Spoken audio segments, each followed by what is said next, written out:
ગીતાબેન ની એક કેસેટ બહુ ચાલેલી, હું તો બહુ નાનો હતો, એ ગીત એમનું મને બહુ ગમતું, એ આજે જ્યારે ગાવું હોય ત્યારે તમે બધાએ પણ સાંભળેલું છે.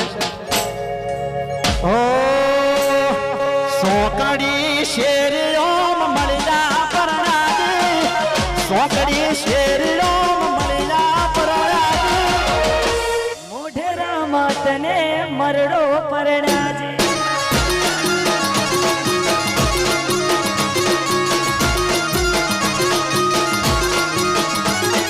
સોકડી શેર ઓમ મળ્યા પરણાજી, સોકડી શેર ઓમ મળ્યા